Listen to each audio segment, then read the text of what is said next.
Tell me when you're ready. Ready. Okay. Welcome everybody to Showing Agent Training and also Open House Training. Now, basically, I have everything up on the screen here that we're going to go over, but everybody has a handout as well. Okay. What this whole class is about with Showing Agent Training is pretty much you showing the home. Okay. And this is a step-by-step procedure of absolutely everything that happens from beginning to end. I like to say that for the most part, this is for your glove box. You literally make a copy of this, put it in your glove box.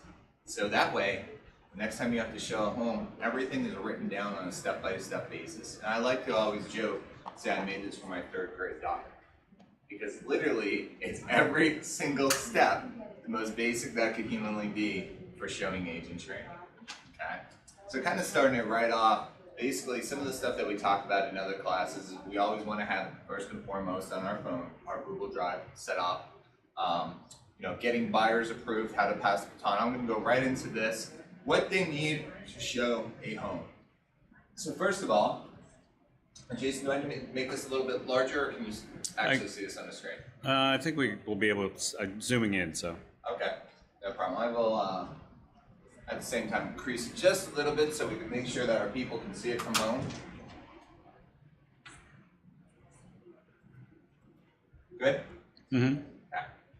So first of all, lockbox or super key or electronic lockbox. You run into a super key a couple times out there in the field? Okay. A super key or an electronic key is essentially something you're going to see in Bucks County all the time. It's one of those things, if you worked in Montgomery County, you're not going to see it very often. It's such a Bucks County type of thing, more than Montgomery and or Chester County or some of the other places that I've been to. The whole thing with the super key, there's always advantages and disadvantages to everything in life, right? And when we take a look at the super key, the nice thing as the listing agent is you can actually see who came in that home. You have an electronic tracking type of form. Now, have you ever, the whole time, did you ever show a home that you didn't have a super key? You did? Yes. Okay. How'd you overcome that? Wait, that I didn't have, that had the super Yeah, you were a and I buyer's didn't have- agent? Yeah. Oh, I had it. Yeah, Okay. I did. I'm sorry. All right, no problem. Always good to know, just to be on the safe side, that if for some reason you didn't have a super key right off the bat, or it wasn't working or something like that, you can contact the listing agent and they will take you through that home as well. Although we always recommend getting the super key. Okay? I did have a connection issue where it wasn't picking up the signal. I did have that once. Now that I think about it. I always talk about the different flavors of ice cream up here when I train, and there's a great example. I don't like super keys as a listing agent at all because of the exact reasons that you just said. But to each according to one's needs. What you'll find is a lot of times on $1 million plus homes, you'll run into it more commonly, but it's always amazing to me. Bucks County versus Montgomery versus Chester County, the 3 places I've worked, we never ever use super keys, ever in Chester County. Very few and far between in Montgomery, but for whatever reason in Bucks County, it's huge. And you'll see it on $200,000 homes, you'll see it on $1 million. Just one of those weird oddities that there's some rhyme or reason behind it, but that's what it basically says. Okay? Okay, so first of all, we're going to go over as far as all these different points. I'm going to go into a lot more in depth. We talked about the lockbox, what to look out for and where to park, what to do if our seller is home, what to do if our seller is home and follow you around. First of all, there's a great one right there. Bernadette, did you ever show a home and you have the people that were actually there follow you around? In other words, the people that are listening at home. Did you ever run into that? Well, we try and discourage that, but yes, it has happened. They want to help sell the house. Exactly.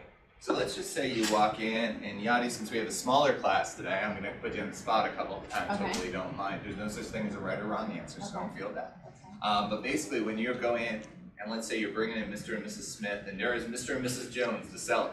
Okay. They're standing there at the table. What do you do? I don't know. I guess I would say hi, but I'm not. I would continue with my showing, I guess. Yeah, If absolutely. there was a moment, maybe I would call the listing agent and ask something, but I would just continue with it to not interrupt the momentum of the showing. Absolutely. The whole thing is basically when you walk into there, what I always found to be the best out of everything Hi, Mr. and Mrs. Jones. Dave Slezak. I'm here with Kelly Williams. Nice to meet you. Just say hi to them. Also set a good expectation or agenda. I'm going to be taking my clients through this home. And we're going to go upstairs, check it out. It already looks beautiful. The home could be on fire, and I'm going to tell them that it looks beautiful, you know what I mean? And I will definitely give you my card before I leave. Thanks again. Bye, Mr. and Mrs. Jones. The point is, what you're doing is very, very respectful for them, but you're also setting the expectation that you're taking the person through the home. Now, at the end of the day, will some people walk that home with you and follow you? Yeah, it happens few times. I would say maybe 1% of the time that I've ever done a showing in all my years has somebody actually followed me through the home. And if they do, again, we're always watching our P's and Q's, but I'm watching my P's and Q's even more at the end of the day, okay? So basically, what I'm doing is making sure if they're following, and I see, again, I represent my buyer, right? And I see some nail cracks, if I see some water issue or something along those lines, I may not say, wow, look at the water issue on this wall. This looks really terrible while those people are behind me. Now, I always carry a notebook. That's why I keep doing this. And I have a little notebook that I keep in my pocket. I always pull out and I write down any details that I see on that home.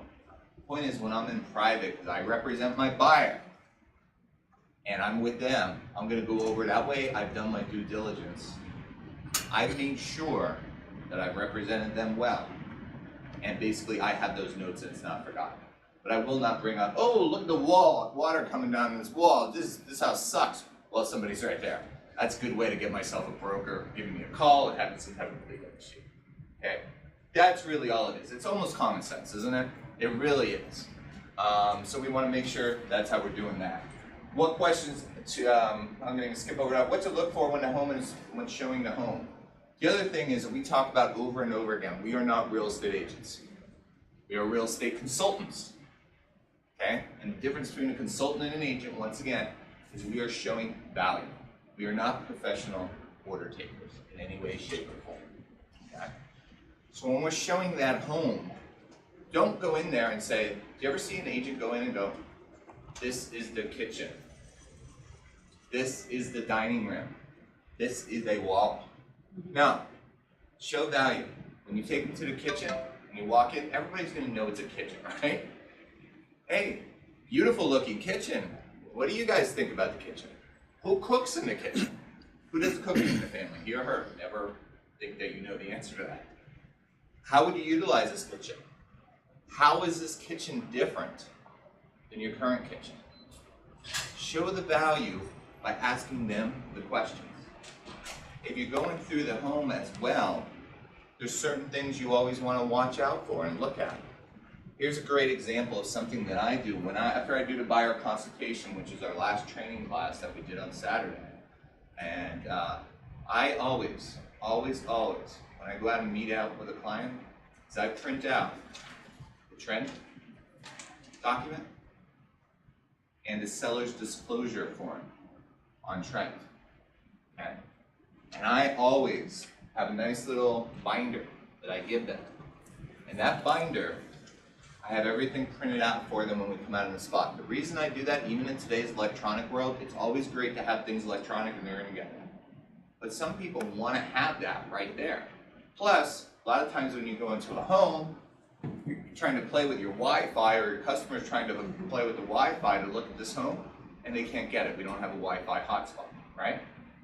If you have it printed out, I personally always highlight in yellow, pretty much, some of the major things that are going on, like the age of the home, the taxes, et cetera, HOA, capital contributions, some of the things that make me sound like a consultant, an expert. And that way I put in their binder. So every single time that I'm taking them out to see a home, regardless if it's 22 of them, 12 of them, 4 of them, 1 of them, I'm always bringing that paperwork with me. It's consistent. And the thing is, that way they can keep their notes on that home. You take a customer out to see 5 homes in a day. Ask me about the 3rd one when you're done. It might get a little bit blurry. Oh, I really like that one with the backyard with the fountain. Is it the 2nd one or the 3rd one? 4th one? 5th one? Well, if you take some people out from 9 to 11 in the morning, and and you take another client out from 11 to 1 and another one out from 2 to 4, you start getting those houses confused left, right, and sideways. I do all the time. But because I keep the notes, just like for them, I make 2 copies, by the way. 2 copies of everything that I do. One goes to the client, as I already talked about, and then one, just like I'm standing up here today, I have one that I'm carrying around. Because if they ask me how old that home is, or what the taxes are, or whatever the case may be, I have that information right at my fingertips. And a couple people have asked, well, what about the client doesn't like the home? And they say, wow, this home is just not for me. Leave it up to them. They might want to throw away the paperwork that you gave them and throw it right in the garbage. Other people will put it towards the back, okay? But that way they have, you go out with them 3 months from now, 4 months from now, 5 months from now, you're always going to have that binder of every home that they saw, which is pretty cool, along with the notes, okay? Same thing is when you print them out and you're carrying them with you. Let's say I'm showing 5 homes in a given day. Only give them the paperwork on that home that you're seeing right now.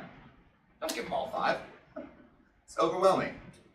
Do it on a house-by-house specific basis. Okay. All right, so that's kind of the ways that we can talk about even what can affect value. Memorize this so that you show up as an expert consultant and point these things out to the buyer. I think we got that. Okay, so now we're actually going to go and show a home, and let me scroll down a little bit.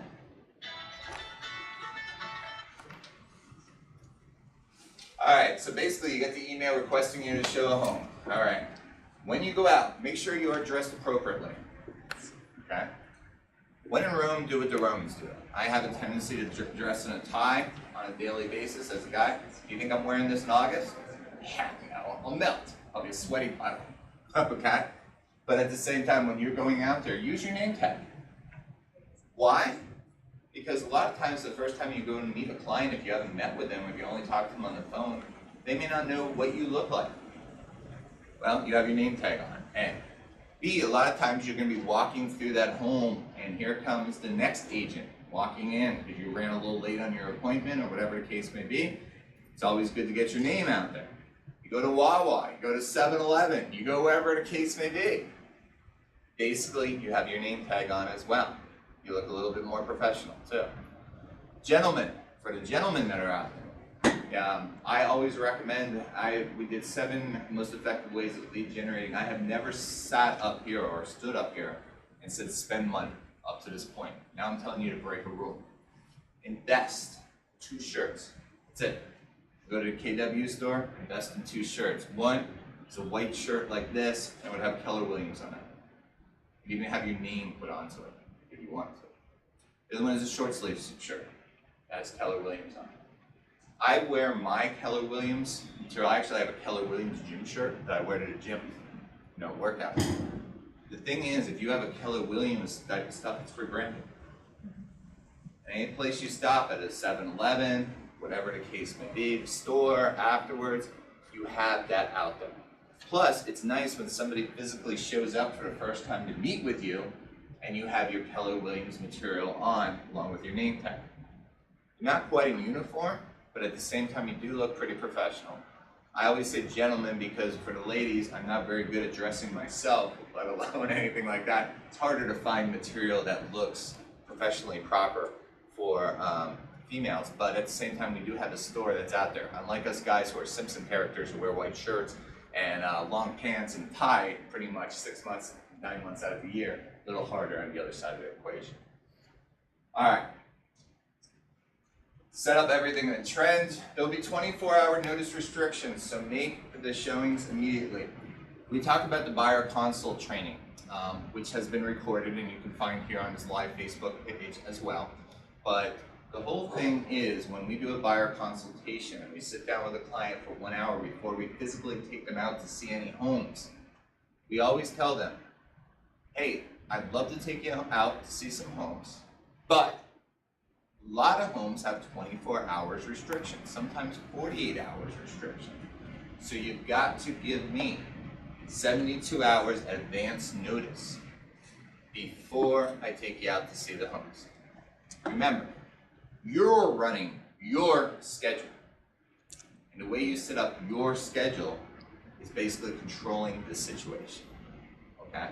So you want to ask people for 72 hours advance notice. I would always tell my clients, give me 72 hours advance notice because of the reasons I told you, the 24 and the 48 hours. This will save you time. This will give you a better peace of mind because it's all about them, it's not about us. And the last thing in the world that I would ever want to do, and I see this all the time with newer agents, is they say, hey, listen, I would absolutely love it. Become my client, and as soon as you need something, I'll take you right out. You become a slave to the system. In other words, what ends up happening there is they say jump and you jump. You need to control your schedule. You don't want somebody to call you at 9 o'clock in the morning on Saturday and say, hey, Yachty, I can't wait to go see this home. Me and Dolores, we just saw this home. We want to go see it at 1 o'clock. We're all excited. They might even bring their aunt and uncle. It looks so good on paper. They can't wait to go see it. And you're jumping going, sure, I'll take you out. This is great. I was going to do something with my daughter today, but sure, I'll take you out. You hang up the phone, you go into showing time, and then boom, you've got a 24-hour type of thing. Geez, you want to shoot yourself in the foot and the head at the same time? It's called a lose-lose situation. If you tell the client that you need 72 hours advance notice, you will never run into any showing time restrictions that are out there, okay? This way, you come off looking as a professional, a consultant, not a rank amateur who's just jumping through hoops because they tell you to show. Jump through hoops, okay? That's how you overcome it. By the way, the 24-hour and the 48-hour restriction, a lot of people asked in the last class about this. Usually it's a case of animals. There's animals in there. Sick children or sick grandmothers or sick mother-in-laws in some cases. Sometimes it's an investment property that they just doing certain things on. So there's different reasons. Roughly 10 to 15% of all homes on trend require 24 hours advance notice. But you will see this a lot more on the $1.3 million plus properties. A lot of times you'll see 48-hour restrictions. And there I would say it's probably about closer to 30% when you hit about 1.3, 1.4 or above. Okay, just always be to know that. All right, so let's move on. Notice when you get confirmed if you need an electronic keypad. We pretty much have talked about that. Again, we're going to see that. So when we take a look at trend, for example,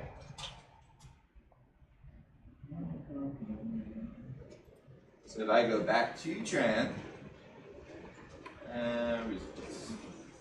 doesn't matter which one I pick, this is just for an exercise. We'll pick this home at random, okay, and we go down, and we go down, and we're gonna see showing. Like this is an easy one. Can you see that on the screen okay? Mm-hmm. Okay. Easy to show, vacant, on combo lockbox. They're the ones when you see that as an agent, you just want to dance in the street, right? They're the nice ones. But a lot of amount of time you're going to see right here, super key, call for a showing, or must require 24 hours advance notice. This in the showing part is where you're going to do it. And there's two different ways you could obviously schedule a showing. One, you could do it right through trend right here, click on it, schedule a showing. Personally, I always am a huge fan, overall, much bigger fan, I should say, of a little app called Showing Time. And Showing Time, which is basically mostly electronic, is pretty much like Trend. I know you probably can't see it from there, but Showing Time is something that literally, it's Trend electronically. Okay? It's the best way I can describe it. It's more than that, but we'll just use that. Thing is, when I'm out there in the field, I just like to go right through Showing Time, schedule an appointment, boom, and I'm done. Tomato, tomato. If, for some reason, you are not familiar with Showing Time, definitely punch it in to Trend. And the thing is, whenever you get Trend, you get the basic Showing Time app. So you've got it, you may just not be aware that you have it. Okay? So tomato, tomato. So let's go back.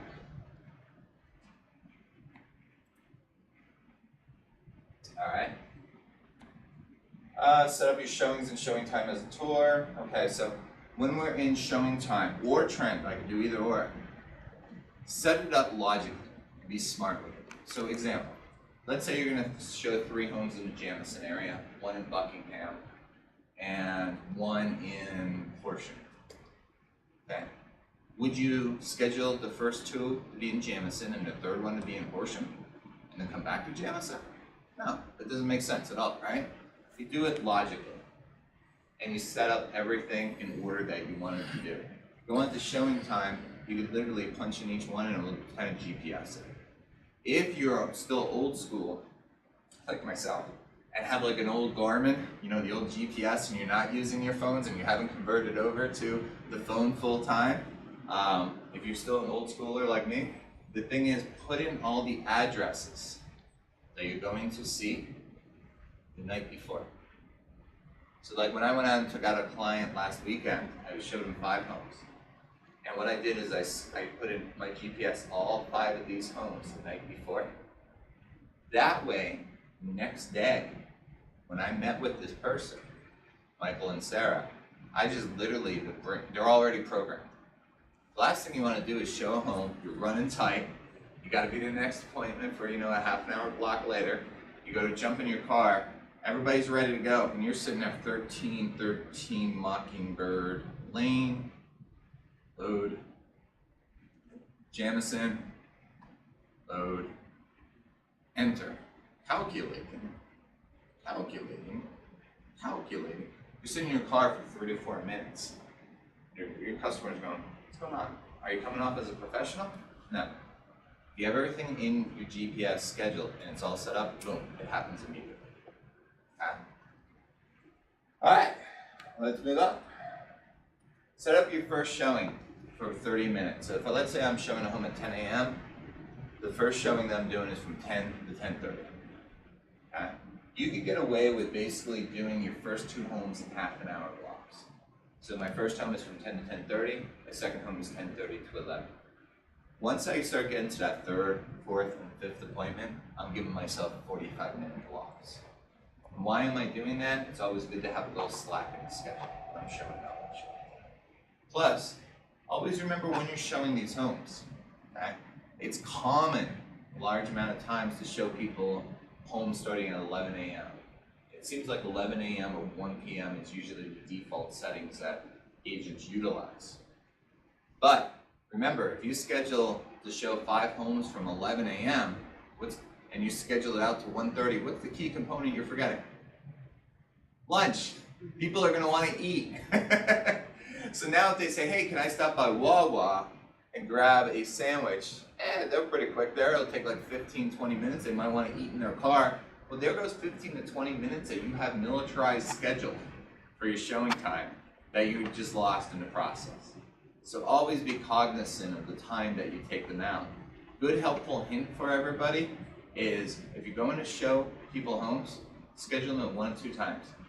Either from 9 to 11, that's the time I always like to do it, 9 to 11, or 2 to 4. You know what? You'll never feel that you have to buy anybody lunch. I know it's kind of silly, but you know how much money I've saved on having to worry about buying people lunch over the years? And plus, on top of that, more importantly, you will not run into that situation where somebody says, hey, it's 10 o'clock, you know, let's grab some lunch. People are not traditionally eating. And if they know they're going to meet you at 9, most people are wolfing down a waffle or a mango or, you know, whatever the case may be before they come out. Same with it later in the afternoon. Okay. After the showings are set up, let client know where you're going to meet. So again, what I always do is, let's just say I scheduled my buyer's consult EX was on Tuesday of last week.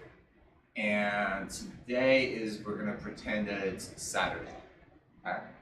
Yesterday, what I've done is I've reached out to them and said, hey, just a friendly reminder, as we talked about on Tuesday, we're going to meet tomorrow at 9 a.m. and we're going to meet at 1313 Mockingbird Lane. I won't even tell them that I scheduled everything for a half an hour. I'll say, again, the 5 homes that you want to see, we're going to see them over the next 2.5 hours. And we're going to be doing it every half an hour. But let's just start nice and easy, 9 o'clock at 1313 Mockingbird Lane in James. Nice and easy. But that way they know where they're going to meet with you. Read up about the clients and any additional comments from the agent. The main reason why we do buyer consults is to come off as experts, to understand them and what they are looking for. So, just like the notebook that I told you about before, the binder that I make with the clients, the one thing that I always do is when I do that buyer consultation, I keep a nice and simple Microsoft Excel, adding tabs on the bottom with every one of my clients. That's the way that I've done it. I also have been starting to use e-edge a lot more for this, tomato. understand the message more than scripture here. The point is, when I met with so many of the people in this room, is I met with them for a half an hour, one-on-one, kind of introduced the program, what you're about. I took notes throughout the entire process. So let's just say Yadi here in the class, or Bernadette, or Stephen, or anybody, Jason, they basically said, hey Dave, can I meet with you next week? I'd say, sure, what time? Tuesday, 2 o'clock? The thing that I'm doing for them, just as much as I'm doing with my client, is I'm reading my notes, trying to remember, okay, where do they live at? What is their game plan? How many years have they been married? What are their interests? Et cetera, et cetera. Because when I meet with them, I don't want to go out there as a client or meeting with an agent and say, by the way, how is the family? Don't you love when people say, how's your family? You know, the people who ask you that don't know you, do they? They ask, hey, how's Talia and Tatiana, my 2 girls doing? How's Kim, my wife? You know, if I'm talking to Jason here, how's volleyball going? You know, how's Keene College going? You know, all those different types of things. The point is, I have in my notebook, sometimes when I do a buyer consultation, I may not meet with them again for 2 weeks, 3 weeks, 4 weeks, 5 weeks. And the last thing I want to do is go in there and say, you have kids again, right? You have 2 kids, right? Or no, 3? You look like an idiot. Remember, you're working for them and you're a consultant. You want to make sure you're reviewing the notes that you took. And if anything came up on the last time that you took them out for showings, always good to update your notebook or your tab in Excel or your database in CRM, aka eEdge or Wise Agent or whatever one utilizes. Always have those notes. And that way when you're going out, it's the same thing as when you're going to show in a bedroom and you say, oh, here's the 3rd bedroom. Again, if I'm ever out there and you walk into a home and you say, this is the master bedroom, I'm going to politely smack you because, again, it's not the kitchen, it's not the master bedroom. But if I'm taking somebody through the 3rd bedroom, oh, does this room, this is the 3rd bedroom. Is this what your kid would use? No. Hey, here's another one of our bedrooms. This is what one looks like. It's on one of the larger size that we've seen so far since we walked into 3 of the 4. Now, is this what Johnny would use as his bedroom? Or would this be Sarah's room? Okay? All right, let's go look at the 4th bedroom, and then we can decide which ones are Johnny and Sarah. If little Johnny and Sarah are running around, Johnny, my man, is this gonna be your bedroom? Which one are you stealing? See how you change that? You want warmth. Okay? And this is why we do the training. People are going to be naturally more warm than other people. This is a guy to girl thing in certain capacities. Women are much better in general than guys at developing relationships and warmth.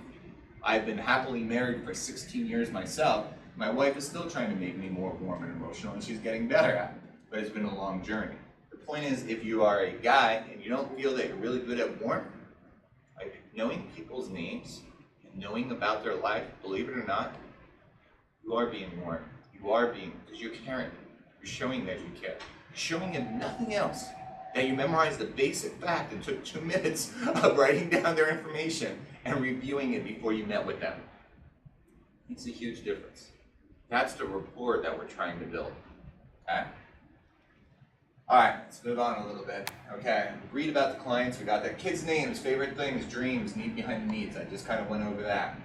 Text client or call to confirm where to meet. Make sure they have a cell phone that you can text. The other thing is, and again, different world. I'm 44 years old, okay? I'm what's called the Atari generation. I'm somewhere in between where there was no technology and where today's world, everything is technology, okay? Remember, just because we are a certain, I won't even use age, but a certain mentality of how much that we use technology, not everybody's been using technology the same thing, okay? So if you're gonna talk to a client and you say, hey, I'm gonna meet you, or a great example, a lot of times what they'll do is when you send them their automatic email in Trend and they say, hey, I wanna go see these 3 homes, Yachty. Don't just expect that if you text them, that sounds good, everything's set up, Saturday at 9 o'clock in the morning, I'll meet you at 1313 Mockingbird Lane. Know your clients. Some of our older clients, believe it or not, they really honestly do not have text on their cell phone. You see these commercials where they have these phones that are like really, really large and they're made for people. They don't have text on it. My mother, she's 75 years old and she knows how to use her cell phone to call. but she doesn't know how to text to save her life, nor does she give a damn at all. Okay? Well, about 20% of the deals I did last year were active adult. I learned this very quickly. So it's one of those types of things that even if you decide to text somebody and say, hey, I'm going to meet you at 9 a.m. on Saturday or whatever the case may be, tell them to confirm back with you. Well, guess what? You're going to be standing there at 9 a.m. and your clients aren't going to be there. So when in Rome, do what the Romans do. Okay? All right, moving on. Plan your stops and putting your GPS. We talked about that. Again, putting on all the GPS before we're going out there. You don't want to be fidgeting. Get there early and try to park across the street. There's an old saying in the military. If you're not 15 minutes early, you're late. I followed that to a T all the years.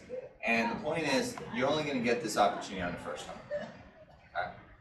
So also to back up ever so slightly, when we talk about the buyer consultation, every single time that I do this buyer consultation, I tell them, I will be glad to take you out to see any homes that you want. You're getting this automatic email that has all your updated preferences and requirements and criteria on a daily basis. Once you've got a minimum of 3, but no more than 5, give me a call. You know why I'm doing that? 2 reasons. Number 1, I don't care how educated they are, how many homes that they got, it's hard to show people more than 5 homes. After 5 homes, it's just too much. And on top of that, trying to schedule everything in showtime after 5, man, you gotta be like a master calculus, it's like an equation to get that going. But I don't want to take them to anything less than 3. There's exceptions to every single rule that's out there. Okay, remember, I live in the majority of the time, not every single rule. But the thing is, at least if I take them out to see 3, 1, it's a good use of my time. It's good use for their time. What you don't want to have happen is you have that client, and you will, let me rephrase this, no matter how well you do your buyer consultation, you will, I promise you, you will have this one client every single year that will not listen to you. Okay? And I'm dealing with one of them recently. And every single time he wanted to see a home, you know what he would do? He wouldn't wait for 3 of them. He would just want to go out and see these homes instantly. And I said to him, you know what? We just can't be doing that. Well, I'm going to take you out to see 3 at one time. That way you could compare and contrast to other homes. But he wanted that one time. He called me on Tuesday and said, can you take me out to see a home on Thursday? So if I would have followed his point of view, I would have taken him out to see a home on Thursday, Saturday, and Tuesday. That's dumb on both sides. I said, let's just make all 3 of these on Tuesday. Well, what about if the house sells between now and then? Person, you've been looking for 58 days. You know what? We're going to take you out, and you know what? I can take you out on Saturday. Why don't we find the middle ground? I'll take you out to see all 3. And he was okay with it. But you don't want to do one and done, one and done, one and done. It takes you out of this office. It takes them out, and they're going to burn out. Because a customer, you know, it takes the average customer 8 times to see a home before they purchase. Okay? 8 homes before they make a purchase, statistically speaking. Well, that's usually 2 or 3 trips, right? That's it. 2 or 3 trips out there. If you take somebody out to see a home one time, one by one, that's 8 times. I personally believe that a person gets burned out, frustrated, not by the amount of homes that they see, the amount of times that you take them out to see homes. There's a big difference. In other words, if I take somebody out 3 times and they see 4 homes each time, they've seen 12 homes. If I take them out once, 3 times, and they see 1 or 2 homes, that's 5. See the big difference? It's the same that they're investing in a large amount of ways of going out there and meeting with you, checking things out, and getting into that mode in that time period. That's the big difference. So control this situation as well. Same thing as when you arrive at the home. Do you know where you park? Okay, so let's just say that's a good old traditional home right here, driveway on the side, and sidewalk in the front. You're the first one, you showed up 15 minutes early because I told you to. And you show up, where do you park? Got it, any guys? Okay. You agree with that, Denise? Yes. Good job, you both winners. Ding, ding, ding, good job, ladies. The point is you always park across the street. Don't park in their driveway.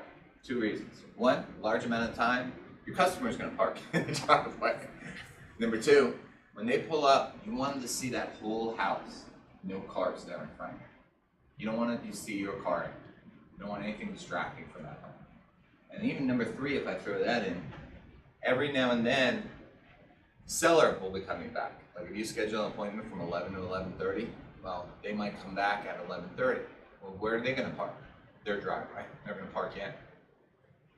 So there's a whole bunch of reasons why you don't do that.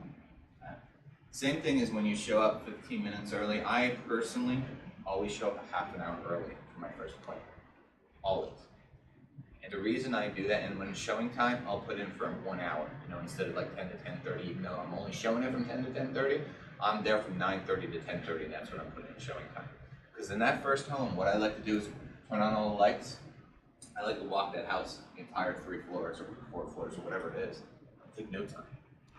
That way, when I meet with that client and they come in, I've done my recon and my research. And how good or how strong do I sound as a professional to say, hey guys, I've already been here for a half an hour. I walked this entire home. I already wrote down a whole bunch of notes and I can't wait to show you this home. I'm going to point out a couple of different things that I saw, but I know this is the one that you really wanted to see first and foremost. So I took my extra due diligence and showed up a little bit early to kind of get you guys ahead of speed. I'm showing value. Looks like I care very much. And I'm very comfortable now taking them through that home, aren't I? That's a great thing to go through. Unfortunately, you're not going to be able to do this on your second, your third, your fourth, or your fifth home because they're usually following right behind you. So you only get 1 shot. So this is another mentality when people say, hey, I want to see 5 homes or 3 homes. Which one do you start with? You could either do purely geographic, whatever makes sense geographic, but a large amount of times what I'll do is after I take them out the first time or 2, and I'm taking them out that 3rd or 4th time, I'll ask them which one was their favorite that they really liked on paper. Because by the 3rd or 4th time you take them out, they pretty much have a much better idea than that first time, right? So then they'll say, hey, I want to see this home. I might start with that home. And that way I can get over there half an hour early and really check it out. So that's another mentality that I utilize. All right. The other thing, as we're talking about this with open houses, showing houses, it's the one thing that I want you to have in your car or your vehicle right now. This is what I call a red light, green light, yellow light. So I know a lot of people watching this video, attending this class, your eyes start glazing over, you start glazing in and out. All right, boom, boom, I'm throwing my arms up in the air. This one I want you to take away. This one's an important one because I'm dead serious on this one. You will thank me for this, okay?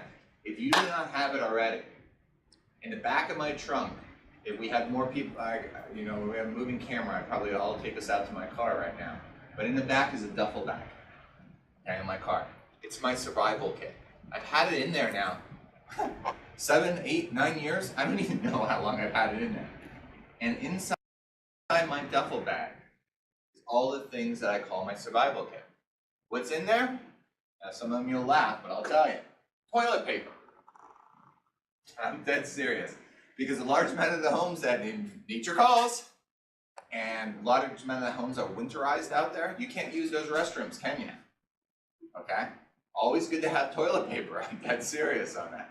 Number 2, a flashlight, especially for my ladies. Okay? I'm 6'4", 260 pounds. Nobody's really going to be attacking me, okay?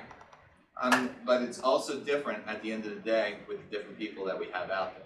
It gets dark at 3:30 at night in February sometimes, right?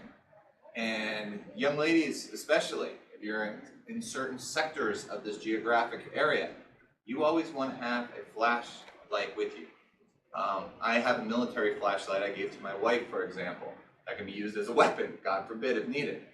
My wife also carries mace. No problem carrying mace. I do not, but again, to each and every person. But God forbid, if you're ever in that situation, you want to make sure you have that stuff. I've actually carried my duffel bag in a couple times, different places, especially when I was down in Philly, in Salem, certain areas. I have no problem saying that. Other things, I have a polo shirt in there, okay? Because a large amount of times I'm one of those people that it can be negative 23 degrees and I'm never cold. I don't even own a jacket. Well, actually, I own one jacket, but I never wear it. I never get cold. But no matter how good or bad shape that I am in life, I'm a sweater. I sweat a lot. It's just my general makeup. The point is, a lot of times I've taken somebody out to see a home in July and August, and it's 123 degrees. The homes are, you know, they don't have air conditioning on them. It's really hot. I'll change the shirt. That's another good thing. Or sometimes I can be a messy little baby. You know, I'm driving around drinking coffee, and I'm talking on the phone. Oh, I look like a slob. I have a change of clothes right there. I actually have a pen in there. It's just always good to have an extra pen. I have a power bar in there. I have an Army MRE, which is basically like a power bar in case I get really hungry. That's been in there for a long time. Luckily, they never go bad. What else do I have in there? There's one other thing that I'm just passing on, but there's one other minor thing. But that's the majority of everything. Oh, I'm sorry, coloring book. That's my other thing. I have coloring books with crayons in there. Because although I'll ask clients not to bring their kids to see the homes, sometimes they do, and that's okay. And you know, not everybody can get babysitters, but I like to have a coloring book. That way they can look at the coloring, play with it, and kind of write on the kitchen table while I'm showing the parents their home. Yes. Thank you, good job. How'd you know that? So I wrote it down from last time. Oh, okay, I was gonna say, I knew there was one other thing. Good job. My army boots, okay? Great job, good job. It's the same thing as most of the time that I'm usually wearing my army shoes when I'm in here. They're very shiny, they're very bright. But I'll never wear them outside the office, okay? Same with, in the old days, back before 2008 when we made a large amount of money in this business, I used to wear $250 Italian loafers, okay? You know, when we were all rich back in those days. And the thing is, I go and show home, and they want to go walk in that backyard. Geez, I might as well take my $250 loafers and throw them out the window. They get destroyed. So I always have in my case, my army boots in the back of my vehicle. And I slip them on a large amount of time. And even sometimes I'll take a client through the home and they'll say, hey, can we go look at the backyard? It's like today, it's muddy, it's rainy, it's ugly. They want to go see it? Absolutely, guys, if you don't mind, I'm going to just step out in my car, or I brought my duffel bag in. I'm going to slip on my boots. And I do that a lot. Thank you. Absolutely. So that's another great one that we utilize. Okay. So that's something with a survival kit. Pack it once. Like I said, it's in the back of my car now for 8-9 years, something like that. I think you're gonna and it's whatever you want to add. I think I added a pair of socks in there, a couple different things just in case I ever need them. But if it's in there once, it's in there for life.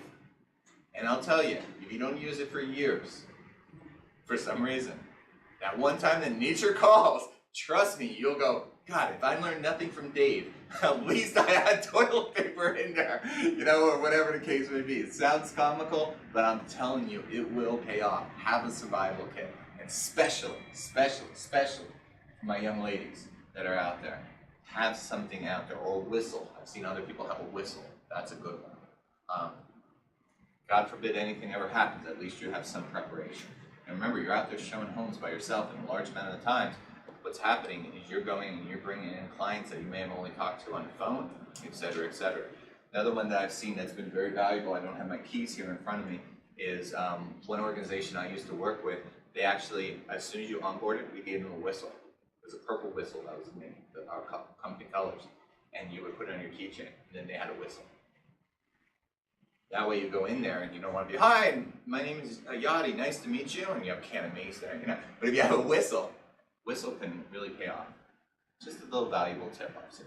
Okay. All right, moving on. 16. Best, they do not follow you, as sometimes that is very difficult to never put somebody in your car unless you are insured. So here's a big change over the years. I've been doing this for 19 years. Back in the day, we used to drive people around in our cars. Okay. Don't. And the reason I say that is twofold. One, besides the fact that you always have to keep your car clean, which is impossible with two little girls with case.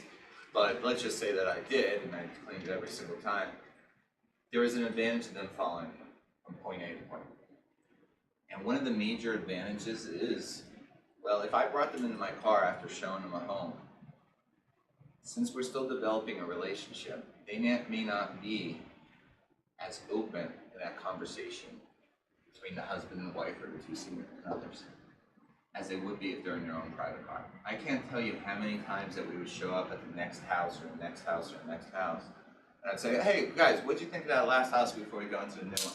You know, we talked about it on the way over, and we don't like it, or we do like it, or whatever the reasons were. Well, they're having that conversation between those two. In a large amount of the cases, especially as you're getting to know somebody, they're going to be much more free-flowing with the information with each other than they are if you're in their car. Okay? There's certain things they may not want you to know right away, or not comfortable telling you. Okay? Great example. I'll use one that people don't think about. I saw a statistic on this the other day, but 25% of all American couples don't sleep in the same bedroom. Okay? Well, I took out this older clientele not too long ago, and what I found after taking them out like 3 times, slowly but surely, they're almost embarrassed to tell me this, but they have not slept in the same bed for 20 years. So for them, they have 2 different bedrooms. That's their own.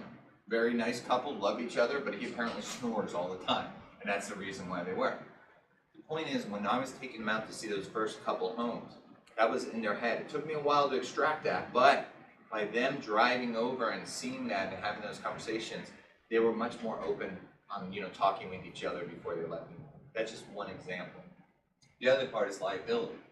Is even though we have insurance on our cars, even though we have full insurance for a reason, in today's happy society of sue, sue, and sue, weird stuff happens, okay? And we want to maintain as much independence as possible. Good amount of times when I'm driving somebody over from place to place, I will let them know that, hey, listen, we're driving around, we're going to pass the school, and I'm going to roll down the window and I'll point as I'm driving with them right behind me, and they'll know that that's the school. So there's different things that you can do to still point it out. If you still want to talk to a client and you want to know their stuff, call them on the phone. Have it on Bluetooth as you're driving from next place to the next place. But for the most part, do not have them in your car. There's exceptions to every single rule, okay? Like I said, I'm not the preacher man up here. I'm not your father. I am not your boss. I'm not telling you have to follow these things that Dave is telling you to do. What I'm showing you is there's different flavors of ice cream and what I have learned in my many years in this industry. It's up to you on what you decide to do with it, but I would highly recommend that you do not have somebody in your car. An exception to the rule? Great exception. I have a gentleman, good amount of business that I've done in the military. We just got done talking about that. But basically, I had somebody coming in from Camp Pendleton, California, Marine. He's coming back to this area. He's originally from this area. And he was flying out here, and he had 5 days to see homes, and then he had to fly back to Camp Pendleton, California. He doesn't have a car. He doesn't have any family in this area, or he does, but I drove him around. Because I had no other choice. And the issue, what I'm going to do is set him up for an Uber. I made that decision. But that is so few and far between. That's maybe 1 out of 100 clients. So there's an exception to every rule. It's the same thing as I told you about 3 at 5. I always have people come up with before I take them out to see a home. Great exception. I have somebody looking for a rancher at $300,000 in Bucks County. Okay. That's like trying to find a magical griffin riding a unicorn in the sky. It's almost impossible to find ranchers, A, B, let alone $300,000, without a homeowners association. You know, it's so few and far between that comes up. So she has an automatic email that we set up on the buyer console, again, revert to your buyer console training video, that we set up that basically every single day, any new listings that come on the market, using that criteria show up, she gets it. Well, she found one, I took her right out to see that. Because I can't wait for 3 of those to show up. That might take months, weeks. So there's an exception again to every single rule. All right, scroll down. So the second half, and we are well on time. While showing a home, agent to have on their tablet the property they are showing so they can send the sellers to closure to see if there are any other docs, look at the presentation offers to see what needs to be done, and alert the buyer agent when they're showing homes for them. Okay. So the same thing that I already talked about. Here's a great example of a different world. I've been doing this for 19 years. I have no problem saying I'm 44 years old. I am a creature of habit. Major difference between a lot of us veteran agents and a lot of you in this training room is you guys are still learning. And that's good because you're open-minded to a lot of stuff. A lot of times as old canny veterans, we think we're smarter than what we are, okay? And we're not. So one thing that I've been trying to change in my criteria is, as I mentioned before, every single time that I bring out a client, I always bring out a printout on trends and the shower's disclosure for it. And I'm continuing to do that. But the one thing that I have added to my repertoire, or trying to, is I have an iPad. I bring the iPad out with me every single time now. And with that iPad, it's the same thing that I am doing already by printing out the information, but I'm using the iPad. Because if I go out there with millennial, generalization, I know, generalization, I still want to look like that I'm using technology. I don't want to be given a piece of paper. You give a millennial a 23-year-old piece of paper, and they laugh at you. They think you're like 87. You know, generalization, I know, but you follow me. So I'm always bringing my iPad out there as well, trying to get into the habit. And what I do is I quite literally take my pieces of paper that I lived and died for the last 19 years and I put it behind my iPad. And I'm trying to walk around with the iPad on trend, you know, just listening and utilizing that electronically, okay? The thing is that for some reason, if I do not have, and that's the only problem with this, is I don't have hotspots, Wi-Fi hotspots in a large amount of houses.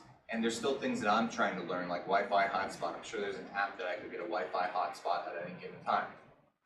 Okay, I don't know that yet. I'm working on it, okay? Yeah, cell phone, yes, I like the iPad better because the problem with the cell phone is it's hard for me sometimes to see everything that's on there. Your cell phone can generate a hotspot for you that you can pull up on the iPad. There you go, you dear, thank you. Teaching the old guy a new trick. The point is, there's different ways of doing it, but, you know, that's another nice thing to bring out your iPad. One thing that I use all the time on my iPad is the notes, the little notes section.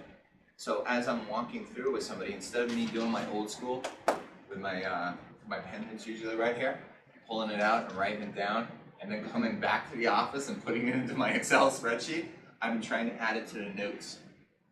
And that way I've got it. Or I'll bring up my Excel page that I already have with all their information and I'm filling it in. It's much smarter for me to be doing this. It's just like anything else, it's a habit. I have to get used to doing it. And I just started doing this about 5 times ago, and it's coming along slowly, but it's just another thought for you throughout the process. Again, it depends on how you want to do your business. Some people, you know, generalization, I hate to use generalizations, but I will. The one thing I'm not going to do is I have an 82-year-old client right now, 2 82-year-old clients. They don't know technology to save their life, okay? These 2 specific people that just happen to be 82, to be very precise here.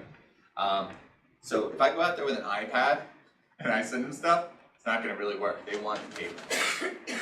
So again, when in Rome, the nice thing about it now with me having this iPad and having a piece of paper, I have both sides covered, don't I? And again, the last thing I want to do is generalize that my 82-year-old knows nothing about technology and my 23-year-old knows everything about technology, right? I ask them, which one do you want? Do you want paper? Or do you want me to send it, or do you want both? Most of the time, honestly, they'll say both. Really well. After each and every home, do this. Would you buy this home and why or why not? So when I'm taking somebody through the home, I'm hearing their comments. Do not assume that just because the conversation has already headed one way, that a house is dead or it's perfect. Every single time, I've been doing this for 19 years and I have not changed this. As soon as we're done. Guys, I know you made some comments in there, and a lot of times they'll say, oh, this house is crap, this house is ugly. Okay, I'd still ask. From the comments that you made, I'm going to take it that this house is no longer going to be something you're looking at, correct? Yes, correct. Because of the fact that you didn't like the basement, you didn't like the outside, right? Okay, good. I'm extracting more information from it. Okay. But what I'm also doing is making sure that that window is totally closed or that window is still open. Okay. Ask them on each and every one of these homes if it's something that they're still considering. While showing the home to the buyers, listen to the buyers. And if they talk about a function or an accomplishment somebody in the family had, where they're going for the weekend, anything that is personal, pass on that information. In other words, I told you about the iPad. I told you about the notes, the way that I take it. Anything that's coming up, write it down in your notes so you remember it. Okay?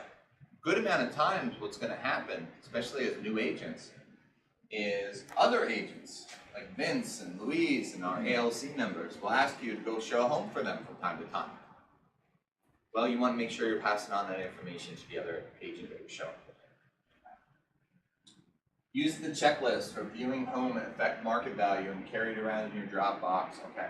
Again, you're going to become an expert on things that are out there. You want to be giving them little tidbits of information. We talked about the kitchen before. Again, how do you utilize it? Great one example is stucco. Okay.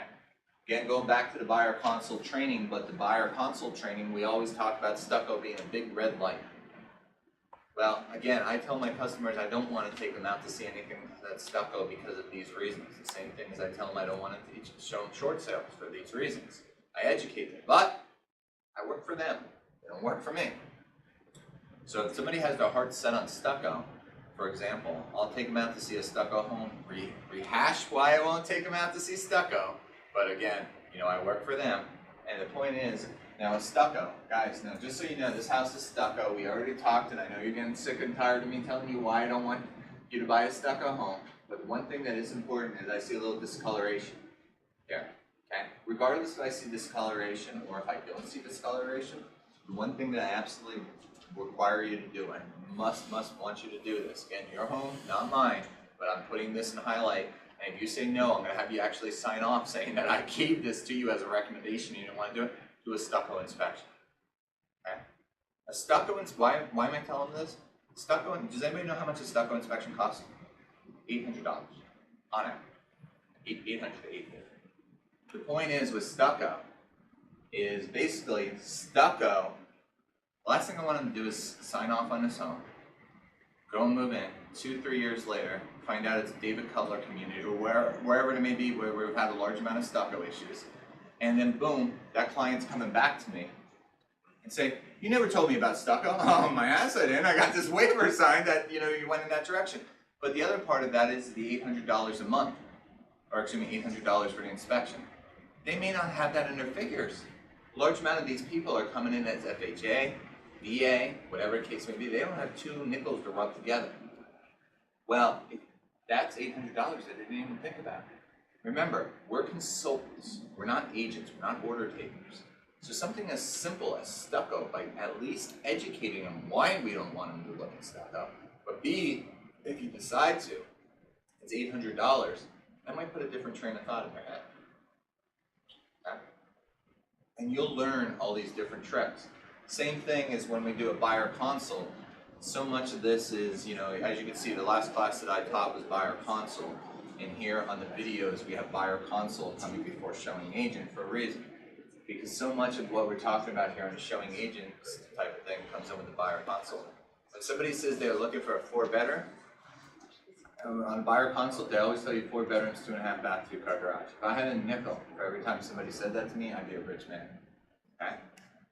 An agent, back in the day, order takers, they would put everything in trend, 4 bedrooms, 2.5 bath, 2-car garage, and they throw it in there. On a buyer consult, I teach 4 bedrooms. What are you looking at doing on that 4th bedroom? Why are you thinking about doing a 4th bedroom? Well, we want a 4th bedroom because we have family that comes over 6 months from India out of the year. Or we use it as a study. Or my wife's really into working out and she wants to use that as a workout room. Or we use it as a sewing room. Or we use it as a playroom. Or. Point is, in a large amount of cases, they may not need a 4-bedroom. What they need is a 3-bedroom with a loft. Or a 3-bedroom with a finished basement. Or a 3-bedroom with a study. Okay? We're consultants. That's why we're doing it. So when we're taking somebody through the home, and we looked at our notes, and remember what they look like, we may be taking them out there, and our whole time in our head going, now this one's only a 3-bedroom. The reason why I showed you a 3-bedroom is because it's got a study downstairs. Or, would this 4th bedroom work as that workout room that your wife's looking at doing, or a knitting room, or whatever the case may be, ceramic room. You're using that value. You're coming off as a consultant, an expert. That's what this is all about.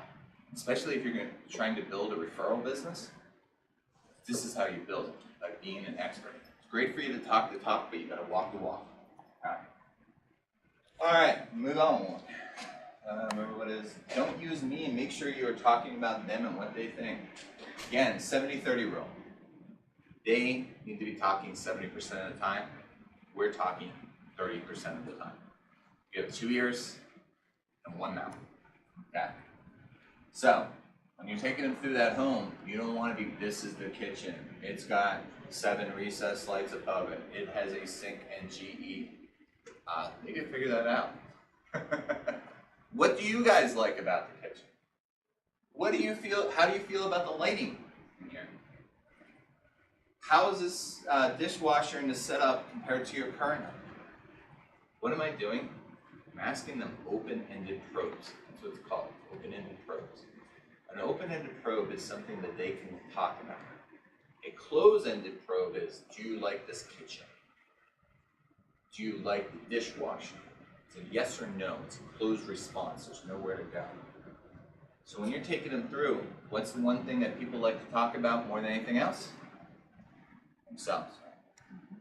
Let them talk about themselves. So what to do after showing tour is finished for the day. Recap the day and make sure you are aligned with them. One thing that I always like to do is after we see the 5 homes or 4 homes or 3 homes or whatever they are, I just pull out my little trusty notebook, as I always talk about, or as I'm trying out my iPad, and I say, hey, now guys, we talked about each one of the homes. You said 3 of the 5 that you would consider and 2 you didn't. Remember, I'm asking that question each and every time. Would you purchase this home or not? We're done. What do you guys think? Is there anyone that really wowed you?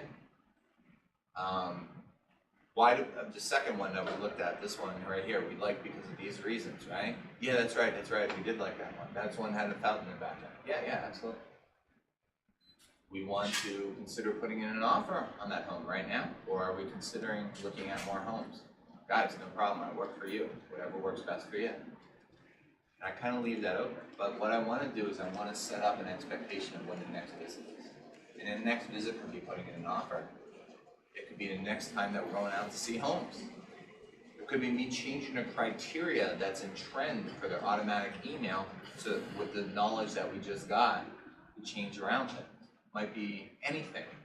I want to set up something that there's a logical next step that everybody agrees is the logical next step. Not what I agree, what everybody else agrees. Called agent, you're showing for text with an update. So as we know on showing time, and to a lesser extent trend, when you show a home, you have to give feedback to that showing agent. And if you don't, what happens? There's an automatic default response that asks for 3 times that they'll send an email to you as a buyer or agent asking for information on that home, how it went. I'm always extremely positive with my responses on that.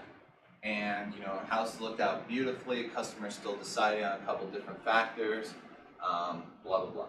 If I see something that's really bizarre, like example, I took out somebody to see a home not too long ago, we walked in, it smelled so much like smoke, and my client had asthma. And because it smelled like smoke so much, we got out of there without even seeing the second floor. I gave that response back of, smoke was a little bit strong. My client had asthma, was not able to do it. Just giving you that feedback and what you do with it. Okay? I will never ever say anything negative of that house sucked. It was ugly. I might put in a little bit of Q&A because I'm trying to help the agent, but I'm not there to critique that. But for the most part, I'm always just, hey, customers thinking of many different things. We're looking at many different things. I will let you know. But you've got to give some type of response. Karma comes back. Within 24 hours, again, give good feedback to the listing time from your showing time app or response to email. You should receive an email immediately after time allocated is over to give that feedback. Don't give too much on the feedback. It's a good one. Let's just say you took somebody out to see a home and they were really, really interested. And you're going to put in an offer. I would never put in there, customers are very interested in putting in an offer. And they'll probably pay the full amount, and man, they really were so overwhelmed. My wife, his wife thought it was the greatest home that they saw, and we took him out to see 25 homes. What did I just do? I gave up my leverage. Do not do that. If you want to say something as simple as, customers seriously considering putting in an offer, a large amount of times, even if you're only looking at that house and that house in particular, I will put in, customer is torn between this and another home. Why? I represent my buyers, not them, not the sellers. The thing is, I want them to show that I have some interest, but I don't want to come off as desperate. Okay? You're selling the sizzle, not selling the steak. Okay? If the client is very interested, do not expose too much in the feedback comments. Give constructive criticism based on what you know you can affect value. Show up as educated to another agent. Again, these are all basic one-on-one type of things that we already talked about at the end of the day. So basically, with the showing, as you can see, this piece of paper, which I have brought up on the screen, is basically something great for you to put in your glove box. Think about it. If for some reason you didn't know how to show a home, ever, and nobody ever taught you, if you had this in your glove box, could you do absolutely everything at this point? You could.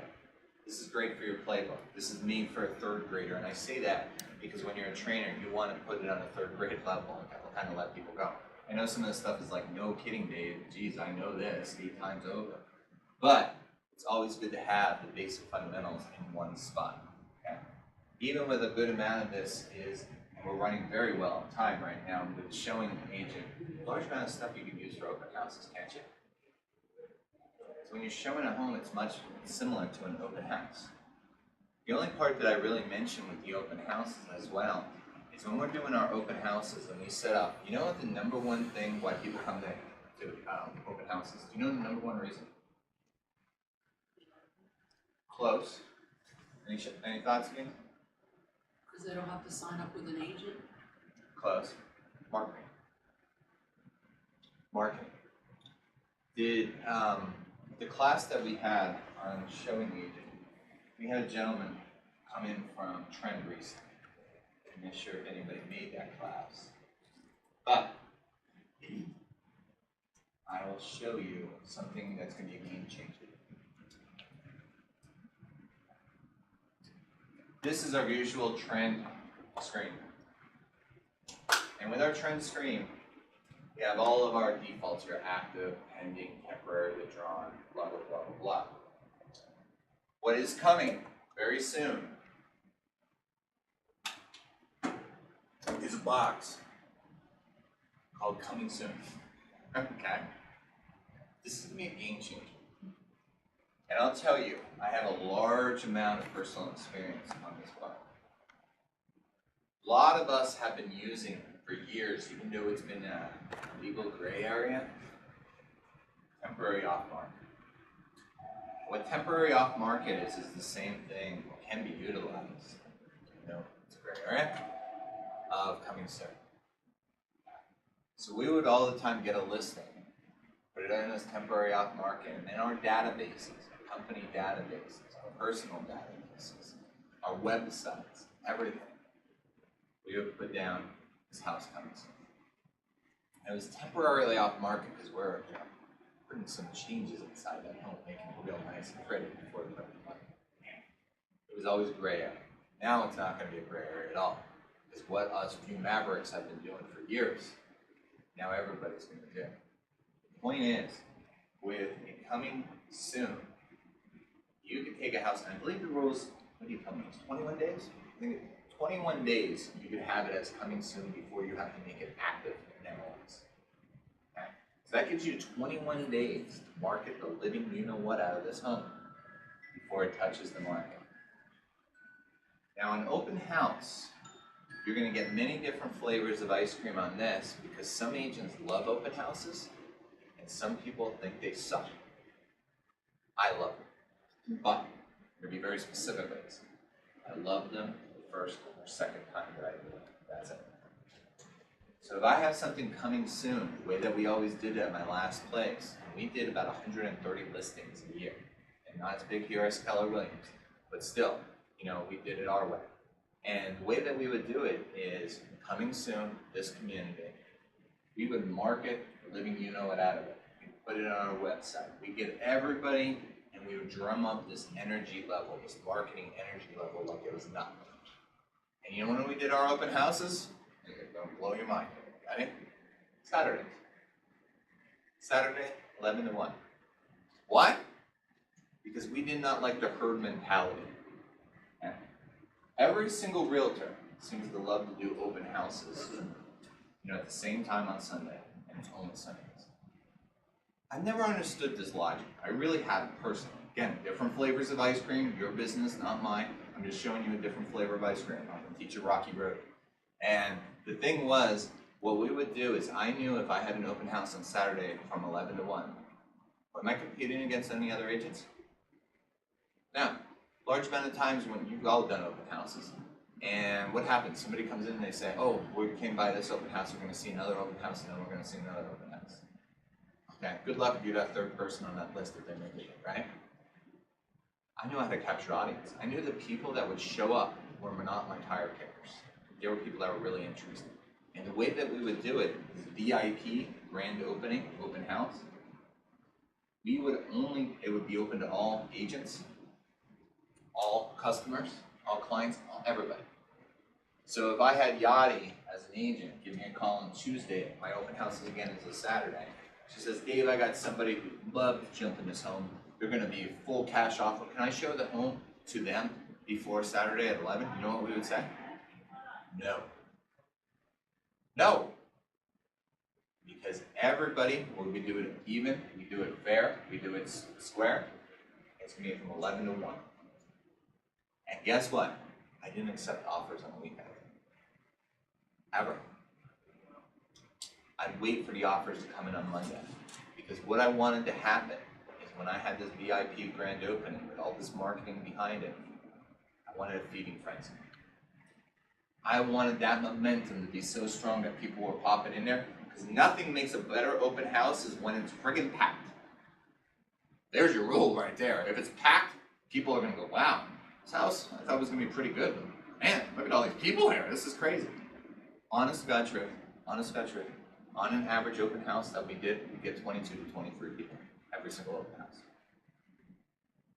Because we marketed it to that point that we made it so unique and so distinctly different. And then what we would do as a company is we would continue to have an open house every single Saturday until the numbers drop below 20. We would only make it 1 or 2 more times at most. But that's how we did it.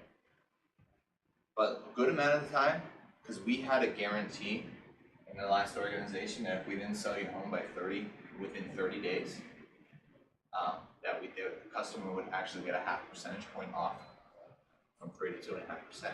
So for our company, everything was, because we were a small artistic type of place, it's hard for us to compete against the Keller Williams and the Bad Boys. So what we would do is we'll sell your home within 30 days. And by doing what I just told you to do, it wasn't that we really had 30 days. I had an extra 21 days of it coming soon, you know what I mean? So really it was 51 days. It's 30 days from when it went active nonetheless. But honestly, if I did a proper seller consultation and came up with a proper price, and it's properly priced, all it is comes down to marketing. 1/3 of all homes on the MLS sell within the first 14 days that they're listed. There's another 1/3 within 70 days. I'm right there, pretty damn close in 60% of the cases. And honestly, we hit about 90% accuracy. So for us, we were never really giving up a commission because of that fact. And we were marketing beyond belief. Sometimes on some of the really big ones that we do, we actually have 2 agents in it. Like a listing agent and somebody who was a newbie. And one would sit on one floor and the other one would be on the first floor. That's what we would do. The other thing with open houses, different flavors of ice cream, is when somebody walks in, we've got two trains of thought here. One train of thought to traditional is as soon as they walk in, hi guys, welcome to my open house, sign in. Let me give you pieces of paper. Okay? And get it. I don't believe in that philosophy. Okay? If you do, that's fine. I'm just showing you a different philosophy. My philosophy was, hey guys, come on in, how's the weather? You know, how are you enjoying your day? What brings you in? I like to talk to people. I'm a rapport builder. Okay? And you know what I tell them? Why don't you guys take a look through the home? I'll catch you on one of the floors. Again, my name is Dave. We're pretty laid back here. And I can just enjoy. Go have fun. Do you have any specific questions for me before you continue? I'm disarming. Okay? And the way that I always did it is I always was right by the front door. I was within 4 steps of the front door. So if somebody walked in, it was, hey, immediate hi. On the other side of the coin, it's called a rat trap. It's a professional term for it. As they're getting ready to leave, hopefully my open house hasn't been too crazy that I've been able to catch them on another floor, you know what I mean? But if it's really, really crazy, the point is I'm still patrolling that door. And I would say, hey guys, what'd you think of that the home? Absolutely, hey, I didn't get a chance to give you all the information when you came in. You know, it has all the rundown on this home. What I'll have you do, just sign in here, guys. I'll give you a call in the next 2 to 3 days just to see how you're doing, what your thoughts were. Sign in, and I'll get you that piece of paper. The point is, hopefully I build up enough for a rapport, because now when they're signing in, they're going to give me more accurate information. Okay? Large amount of time when somebody walks right in the door and you say, hi, my name is Dave, welcome to my open house, please sign here. They're going to just throw down yes on a piece of paper. The other thing that I absolutely believe that you must do is as soon as they write down their names, okay, well, cool. And is it Yadira? Is that how I say it? Yadira. Okay. Toledo? Okay, Toledo. Okay. Cool, Yadira. And your email is yadira@kellerwilliams.com? Okay, cool. Repeat back to them what you saw. Point is, the last thing you want to do is have this nice open house, find out there's 7 people that's not represented by an agent, get all excited, you go home, you go to load them in your database or call them, and guess what? It's BS information. By you asking and confirming that information, it's going to be a lot more accurate. Plus, a lot of times people with an I and an L, you know, and those different types of things, you're not trying to do anything wrong, it's just you can't read it. Confirm that information with the open house. Another major thing with the open houses as well is, when you walk into a room, let's just say this is a room right here between the screen and this table, a small little room. Never ever stand in the middle of the room when you walk in, ever. Always go to the corner. Just like what we talked about with the driveway in the car, you want somebody to walk in the room and see as larger a room humanly possible. And if you're a big guy like me, I take up a good amount of room in the middle of the room. You want to stand in a corner. Okay. A common question that was asked in the last class, which we had 13 people here for the open house and showing you class, was, do I follow them up the steps? Or do I let them lead up the steps or down the steps? Flavors of ice cream, and to each according to one. Personally, I always lead. I always lead, especially if I'm doing the open house, because I know where the rooms are. And when I walk up the stairs, what do I want to show them first? I want to show them the 2nd and the 3rd bedroom first. Why? Because if I show them the master first and then show them the 2 small rooms, they're going to appear much smaller. And the reason why people are buying, in most cases, is because of the kids. Kids are most important in the most buying decision. So I want to show them the 2nd and 3rd bedroom, so I lead them into the rooms. The other thing is, I don't want to, again, we're all agents here, and we're just being honest, I don't want to follow the wife up the stairs. For reasons I'm not going to go into, but you can follow my logic on this, all right? I want to lead up the steps. Okay? I've had other agents, especially young ladies, say, I like to be last and let them come up for different reasons, and that's okay. This is just different flavors of ice cream. I, again, do believe that you lead up because you control where they go. But you know what? There's been many situations where I've said, hey, listen, guys, when you go up the stairs, make a right. That's one to the 2nd and 3rd bedrooms. Okay? So it all depends on what you want to do on that. As far as an open house is concerned, the only things that I bring to there besides the sign-up sheet is, number 1, a whole bunch of extra seller's disclosures, if possible. Okay? So a good amount of time with the seller's disclosures, as we know we get that, is if somebody says, hey, I want more information, then I have something to give to them, the seller's disclosure, going over everything at home. The second part is a large amount of times what I do is I'll have a quick write-up of the house. And that could be something as simple as trend, the comment section, but I'll put that on a piece of paper. And what I'll do with this basic template, if you want to call it that, is when somebody walks in, that's a piece of paper that I get. If they want more information, then I have the seller's disclosure or something that's relevant along those lines, go into more in depth, give them something. Okay? But for the most part, that's really all I need. I really don't need much of any. I've seen people make books, that's cool. Each putting their own, but I've never really needed more than that. Again, I'm selling the sizzle, not the steak. I'm not gonna consummate an entire deal on an open house. You know, it's not gonna really happen that way. So I just wanna sell them the sizzle. Yeah. So a good amount of the stuff that we talked about today with showing agent is very similar to what we do with the open houses. You can see there's a lot of similarities. But you know, as we wrap this all up and stay well within our time schedule today, is you just want to remember you have 2 ears, 1 mouth. You're a consultant, not an agent. And there's many different flavors of ice cream that we talked about today. So each according to one's own personal flavor. You pick which ice cream that you're looking at. I thank you for your time today. Do we have any questions from the crowd before we begin? Or beforehand? Got it? Yeah. When they sign in, what information they get? Email or phone number, which is Both. best? Both. I ask for 3 things: your name, telephone number, and then I read it back. That way you have it for your database. You have all 3. And if I see a husband and wife there together, or 2 significant others, and you know Gary's there, and I say, okay, Gary, I got your name. What's your name? Oh, my name's John. Okay, John and Gary, got it, or Sarah and Bob, or whatever the case may be. And I like to have both of their names there. So you don't need an address. I really don't. You look. With the email, I guess you don't. Yeah, I do. Yeah, plus everything that I'm doing with my database, I'm pretty much utilizing. Plus, it's much harder to get their actual physical address on that than it is anything else. It seems like a, you know, like crossing point.